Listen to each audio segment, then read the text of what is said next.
ఎలాంటి సర్ప్రైజ్ ఇవ్వాలంటే తనకి మతిపోవాలంతే. అసలైనా ఇక్కడ ఎవరూ గెలుపు ఓటములే లెక్క పెట్టట్లేదు. సో నీ మనసు నీకు ఏ దారి చూపిస్తే నువ్వు ఆ దారిలోనే వెళ్ళు.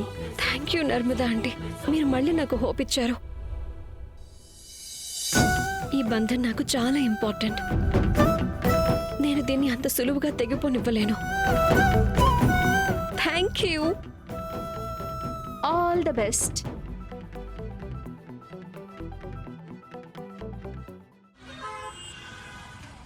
నాకు అసలు అర్థం కావట్లేదు మహేష్. ముందు నువ్వు క్లయింట్తో తక్కువ డబ్బులకి డీల్ చేసావు, ఆ తర్వాత నీకు నీ తప్పు తెలిసి వచ్చింది, నువ్వు ఢిల్లీకి వెళ్ళావు, నువ్వు సరైన రేట్కి డీల్ ఫైనల్ చేసావు. మరి రిజైన్ ఎందుకు చేస్తున్నావు? అది ఎందుకంటే సార్, నాకు చాలా బాగా తెలుసు మీరు ఎలాంటి తప్పుని భరించలేరు అని. పైగా మీ దృష్టిలో నేను చాలా పెద్ద తప్పు చేశాను. దీనివల్ల మన మిగిలిన క్లయింట్స్ ముందు మన రెప్యుటేషన్ కూడా పాడవచ్చు. అందుకే నేను ఈ రిసిగ్నేషన్ ఇస్తున్నాను.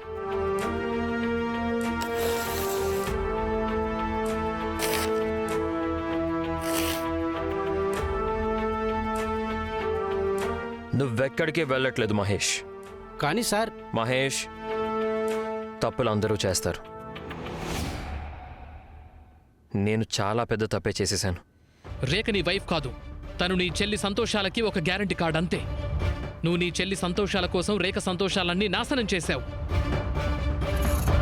కానీ ఇక్కడ ఇంపార్టెంట్ ఏంటంటే మనం ఆ తప్పును యాక్సెప్ట్ చేసినా చేయకపోయినా సరి చేయడం అయితే చెయ్యాలి కదా. కానీ సార్, నాకేమీ అర్థం కాలేదు. మీరేం తప్పు సరిదిద్దుకోవాలనుకుంటున్నారు? అతను చెప్పింది కరెక్టే భాస్కర్. నేను ఓవర్ రియాక్ట్ అవ్వకుండా తను చెప్పింది విని ఉండాల్సింది. కానీ మరేం పర్లేదు, అప్పుడు వినలేదు కానీ ఇప్పుడు వింటానులే.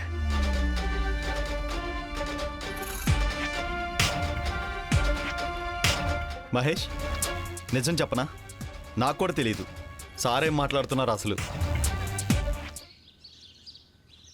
హలో, ఏం చేస్తున్నారు మా దేవి గారు? అది తెల్లైన తర్వాత ఏమేం చేయాలో దాని గురించి ఒక బుక్ చదువుతున్నాను. నేను సేమ్ అదే చదివి నీకు వినిపించుంటే బాగుండేది. సరే, నీకు కావాలంటే నేను పూజ నుంచి ఇంటికి వచ్చేయగలను. అంటే నేను ప్రతి సంవత్సరం పూజకు వెళ్తాను కదా, సో ఈసారి వెళ్ళకపోయినా ఏం పర్వాలేదు. లేదు లేదు ధ్రువ, అంత అవసరం ఏం లేదు. ఇది మీ ఫ్యామిలీ ట్రెడిషన్ అండ్ నువ్వు మీ ఫ్యామిలీతోనే ఉండి తీరాలి. అండ్ నువ్వు నా గురించి ఏం దిగులు పడకు. సరే, అలాగే. అయినా నువ్వేం టెన్షన్ పడకు. నీకు తోడుగా యమున అంటే ఉన్నారు కదా, నీకేమైనా హెల్ప్ కావాలంటే ఆవిడ చేస్తారు. అయినా సరే, ఏమైనా నీడ్ అనిపిస్తే నువ్వు నాకు కాల్ చేయి, నేను వెంటనే వచ్చేస్తాను. Okay, I love you. Bye. Love you too. Bye.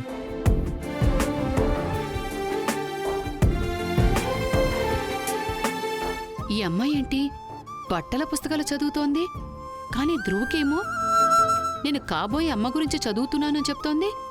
ఈ అమ్మాయి నెంబర్ 1 అబద్ధాలు కోరిరా దేవుడా. తను ఖచ్చితంగా ఏదో నాటకం ఆడుతోంది. అదేంటో నేను తెలుసుకుని తీరాల్సిందే. అమ్మా ఉన్నతి, నేను ఒక చిన్న పని మీద బయటికెళ్తున్నాను, తొందరగా వచ్చేస్తాను. అలాగే ఏమన్నా. సరే రండి. అరే, ఎక్కడికి తీసుకెళ్తున్నావు రేఖ? సరే, మీరు ముందు ముందు విషయం రండి ఏంటో ఆంటీ, చెప్పు. చెప్తాను నేను. అసలు లేదు, ఏంటి? నేను మీకు చెప్పడం కాదు, నేను మీకు చూపిస్తాను. ఒక్క నిమిషం. ఇది చూడండి, ఇది రాఘవ్ కోసం. ఇది చాలా బాగుంది. కానీ ఇది మరీ సింపుల్ గా ఉన్నట్టుంది. నువ్వు దీని మీద ఏదైనా యాడ్ చేస్తే బాగుంటుంది. దాంతో ఈ సర్ప్రైజ్ ఇంకా స్పెషల్ అవుతుంది. నర్మదా ఆంటీ, మీరు ఎంత క్యూట్ అండ్ స్మార్ట్. ఇది సర్ప్రైజ్ కాదు, సర్ప్రైజ్ ఇది. నేను దీని మీద చేయబోతున్నాను. ఇది ఆర్ ఫర్ రేఖ. నేను దీన్ని లెఫ్ట్ సైడ్ మీద చేస్తాను. రాఘవ్ హార్ట్ అక్కడేగా ఉండేది. ఈ డిజైన్ అయితే చాలా బాగుంది. కానీ నువ్వు ఎంబ్రాయిడరీ చేయగలవా? అంటే ఈ డిజైన్ వేయగలవా? బహుశా మీకు గుర్తులేదేమో, కానీ మీరే నన్ను ఎంకరేజ్ చేశారు ఎంబ్రాయిడరీ నేర్చుకోమని. సో నేను కొంచెం నేర్చుకున్నాను. సరే, నేను రాఘవ్కి కాల్ చేసి తనని తొందరగా వచ్చేయమని చెప్తాను. ఎందుకంటే తను ఎంత లెక్కినో తనకు కూడా తెలియాలి కదా. తనకి నీలాంటి వైఫ్ దొరికింది కదా. మరి ఒక్క నిమిషం ఆంటీ, అప్పుడే చెప్పకండి. ఇన్ఫాక్ట్ ప్రస్తుతానికి మీరు రాఘవ్ని ఏదో ఒక వంకతో ఇంటికి రాకుండా చూడండి. ఈలోగా నేను నా ఎంబ్రాయిడరీ కంప్లీట్ చేసేస్తాను. సరే, కానీ ఒకే ఒక షరతు. నువ్వు నా కోసం కూడా ఇంతే బ్యూటిఫుల్ గా డిజైన్ చేసి ఇవ్వాలి. రాఘవ్కి ఒకవేళ సర్ప్రైజ్ నచ్చిందనుకోండి, అప్పుడు ఒక్కటేంటి, నేను 10 స్పెషల్ ఎంబ్రాయిడరీ చేస్తాను మీకోసం. పక్క ప్రామిస్. సరే సరే, ఇంకా తొందరగా కానీ మొదలు పెట్టు, నేను మళ్ళీ వస్తాను. ఓకే. మిస్టర్ తలపొగరు, మీరు మొండైతే నేను జగమొండిని. ఈరోజు మీరు నాకు చెప్పి తీరాల్సిందే ఐ లవ్ యూ రేఖ అని.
రాఘవ్,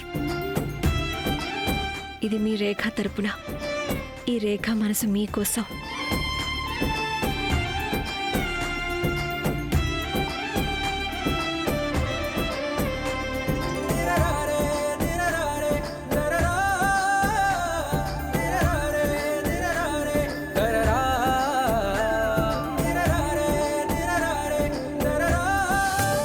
అమ్మా, హా నువ్వు పని చెప్పావు కదా, నేను అది పూర్తి చేస్తాను. Thank you Raghav. సారీ, నా కారణంగా నేను ఇబ్బంది పెట్టాల్సి వచ్చింది కదా. లేదు లేదమ్మా, అలాంటిదేం లేదు. అలా అని నన్ను దూరం పెట్టు ప్లీజ్. అమ్మా, రేఖ ఎక్కడ? రేఖ నీ గదిలోనే ఉంది, నీకోసం ఎదురు చూస్తుంది. అమ్మా, ఆ, నా దగ్గర నుంచి ఏమన్నా దాస్తున్నావా? లేదే, నేనెందుకు దాస్తాను? అమ్మా, నువ్వేదో దాస్తున్నట్టుంది. రేఖ నీకోసం ఒక సర్ప్రైజ్ ప్లాన్ చేసింది. బహుశా ఒక షర్ట్ అనుకుంటా.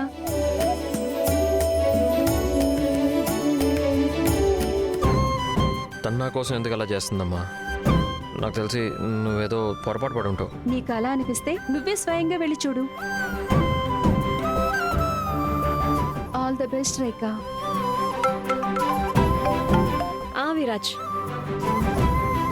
హలో, ఒక్క నిమిషం ఉంటే నేను బయటకు వస్తున్నాను. హలో హలో, లేదు లేదు, నీ మాట అసలు వినిపించడం లేదు విరాజ్. హలో హలో హలో, ఒక్క నిమిషం ఉంటే నేను నీకు ల్యాండ్లైన్ నుంచి కాల్ చేస్తాను.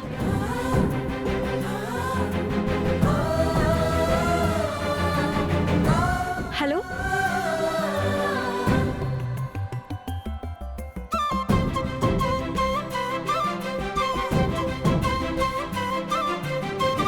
రేఖ ఇక్కడ ఏం లేదే.